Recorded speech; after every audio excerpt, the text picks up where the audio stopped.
Welcome to Retirement Ramblings. I'm Scott.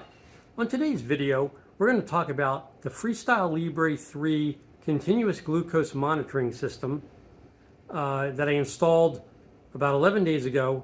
Had a failure a few days ago and just installed my replacement sensor. I'm going to also cover the installation part, the removal part, as well as some of the food tests that I conducted this week. If that sounds interesting to you, please stick around. So I had a sensor failure on my Freestyle Libre 3. So Abbott is going to be sending me a replacement Freestyle Libre 3 sensor.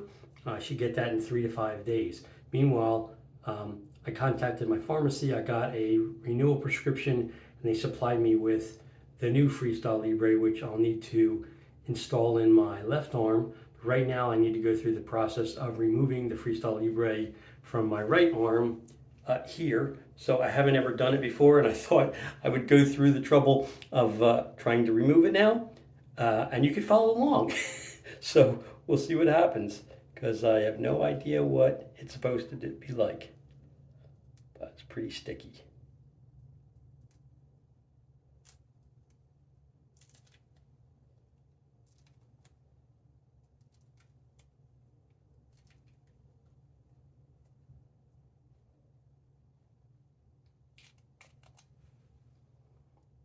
Okay, so you can see there's a little red spot where it was in my arm, and I'm not sure that you can see this, but you can see that there's a little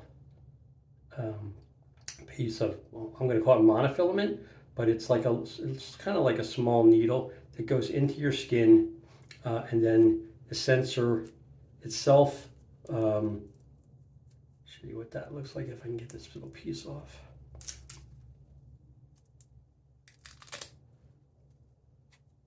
So the sensor looks like that. So it's pretty thin. And then this other little piece that's on here is a reusable pad, potentially reusable. We'll see if that's true.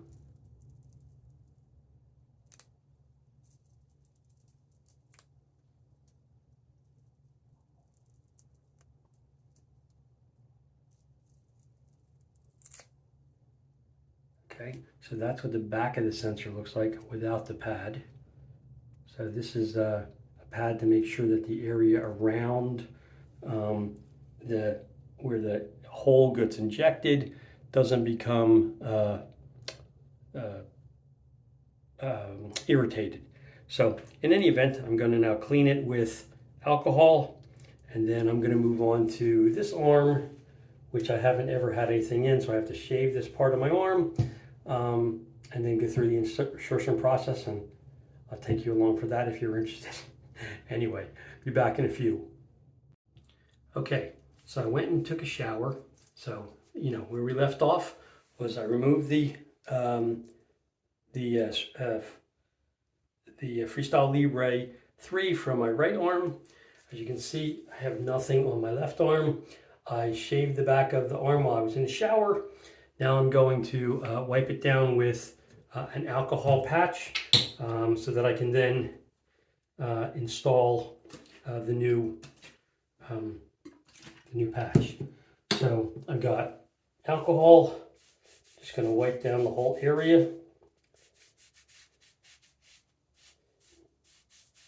Okay, so that's good. Just wait for it to dry a second. Then I'm going to use the Skin Tack wipes, which is a medical grade adhesive. I've got a brand new Freestyle Libre unopened that I will open here in a minute. And then once I install that, I will use the skin grip patches to make sure that it stays on until it's, until I'm ready to take it off.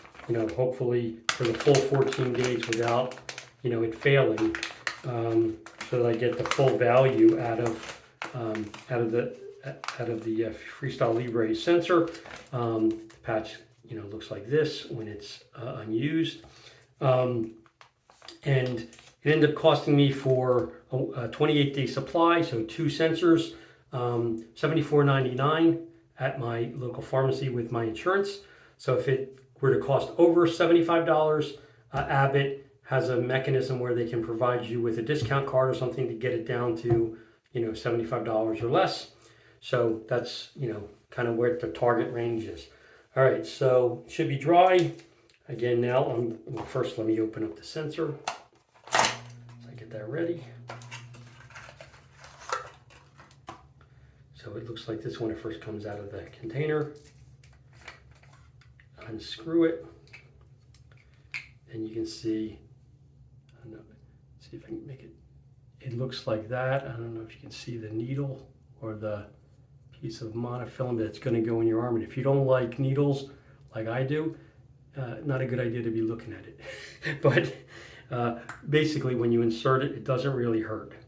So I'll just say that. I mean, it's reasonably quick and painless. So I'm going to get the white. And this thing is really sticky. So like afterwards, it takes a while to get it off your fingers. But anyway, take the white, you wipe it, or wipe it all over the area, where you're potentially going to have the sensor, and it's going to create a sticky barrier that will help the Freestyle Libre, the Freestyle Libre adhesive stick to this adhesive to your skin even better. So it's now ready to go in. Simply take it, put it up against the skin, in the middle of your arm where it's going to go. Then you're going to basically give yourself a 3 count and push it in. So 1, 2, 3. Okay, it's in. And you slowly pull it away. And the sensor is now in your arm. And that's kind of all there is to the insertion portion. Take the mechanism, put it back in its container, out of the way. And now I'm going to take the patch. I'm going to remove the center section of the patch. So you still have so that I can get it placed properly. This is the trickier part.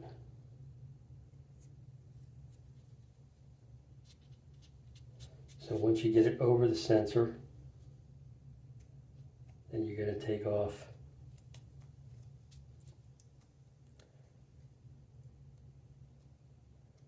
let's start from this side. Oops. Come on.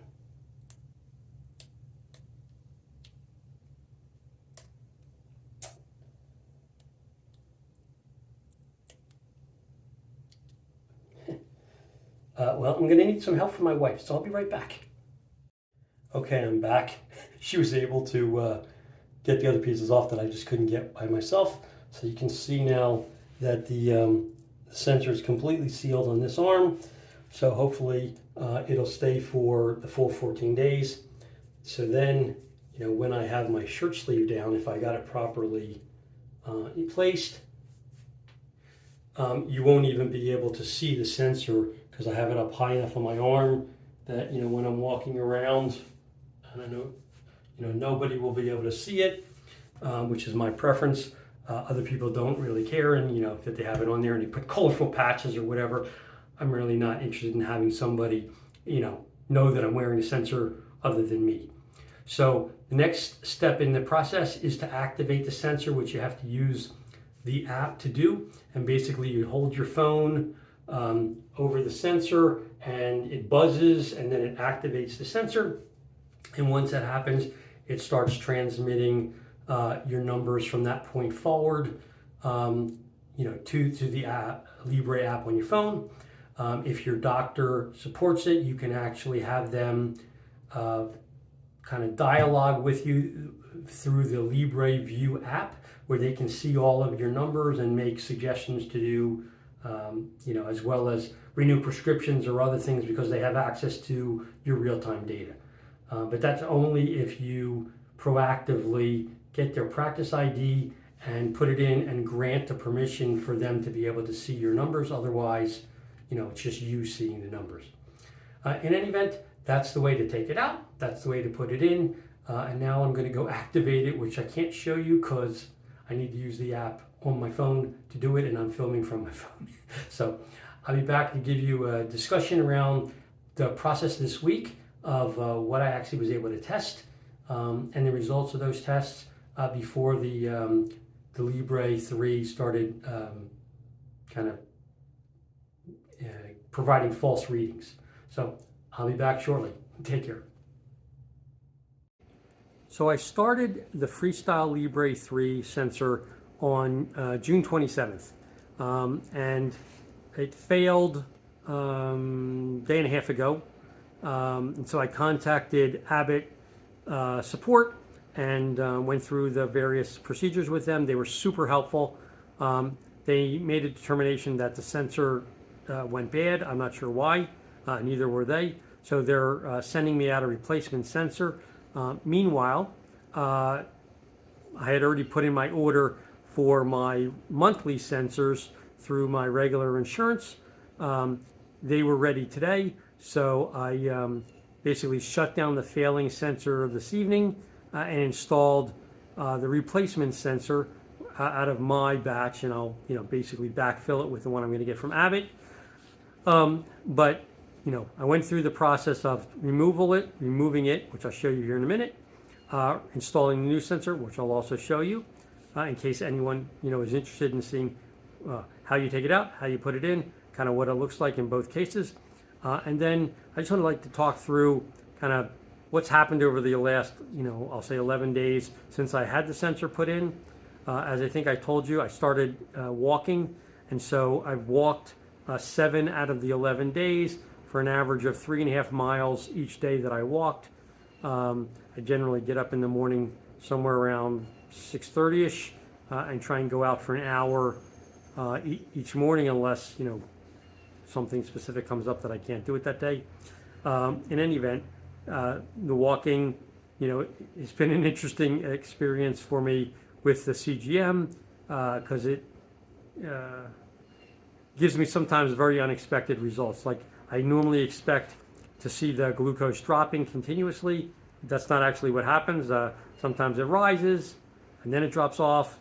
I was expecting it to basically drop off and continue to drop off even after the exercise was done, based on prior conversations that I had, with my primary physician.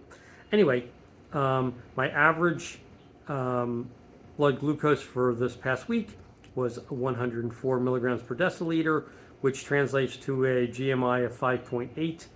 I guess you'd equate that to what you would expect to see over time if those numbers stay consistent with an A1C number.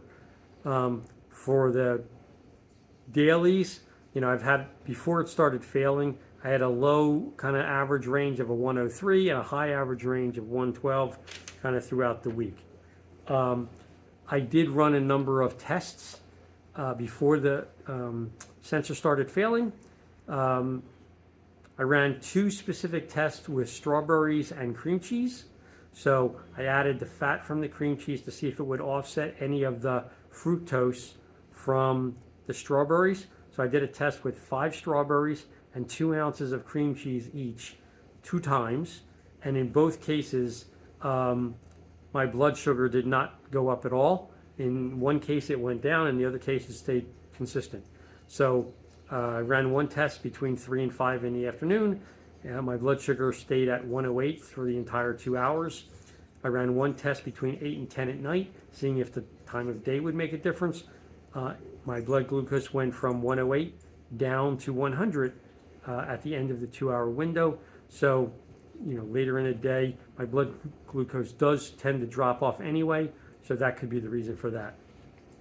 I also tried saying, well, if cream cheese works, then maybe something else that's also high in fat would also work. So I used Nancy's Organic Probiotic Greek Yogurt, plain, added 3, so I took half a cup of that, and then 3 strawberries that I diced up, mixed into the Greek yogurt, ate that, and when I tested again at night, 9 p.m. to 11 p.m. So I started at 109.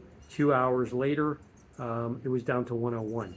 So it doesn't seem like the strawberries, if they're mixed with fat for me, has an impact. That can't be said if you use Bing or Northwest cherries. I tried the same test with cherries, and that was a spectacular failure. I ran the test also from 2 to 4, and my blood glucose started at 106, and 2 hours after having the cherries with the cream cheese, it was sitting at 123. So cherries are not going to be on my plan moving forward. I also tried a salad at Jason's Deli, so I went out with a friend of mine and tried to find something I could eat. So I decided to just go with their salad bar because they had a balsamic vinaigrette on the salad bar. So I had mixed greens, 3 cherry tomatoes, a handful of raw mushrooms sprinkled across, 5 broccoli crowns pieces, some some bacon bits, and some yellow American cheese. Mix that up along with the balsamic vinaigrette,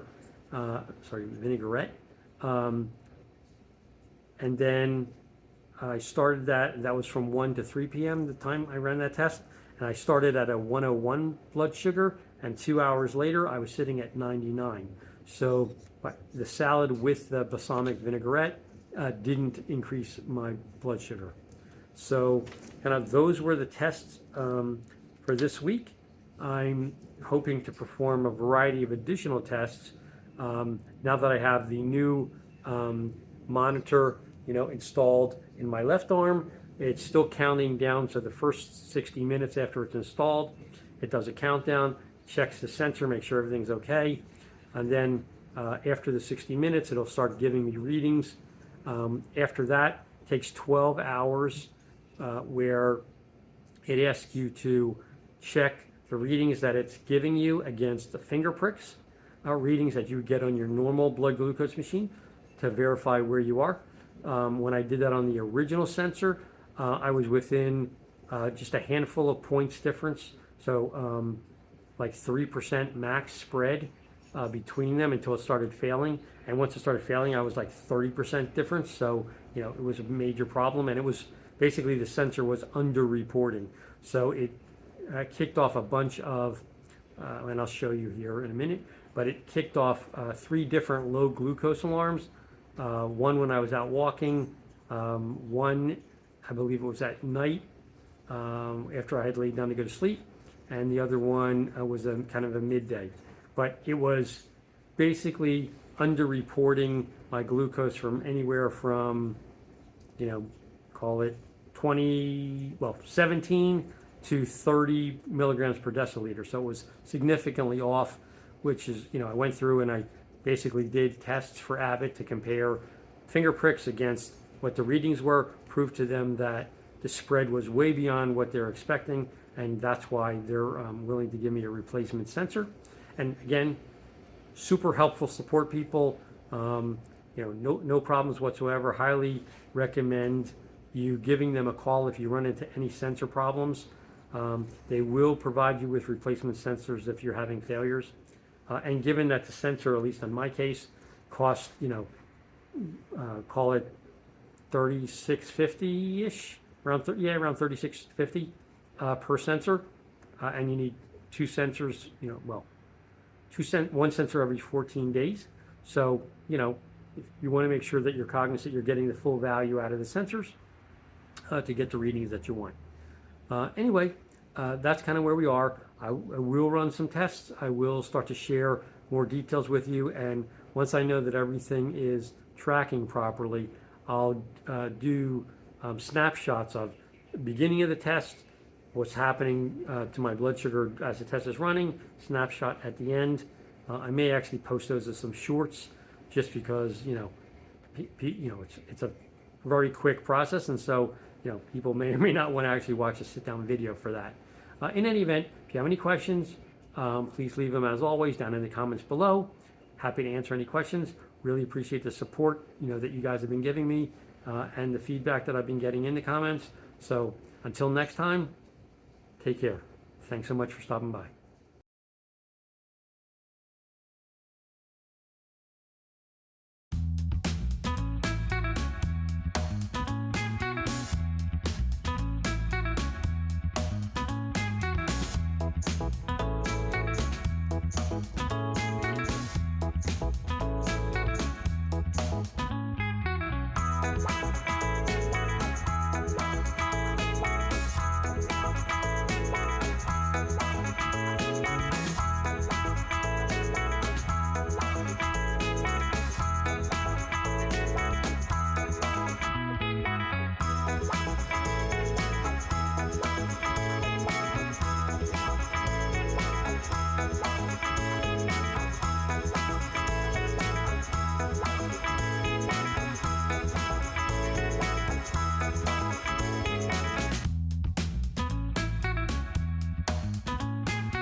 Coming into the home stretch.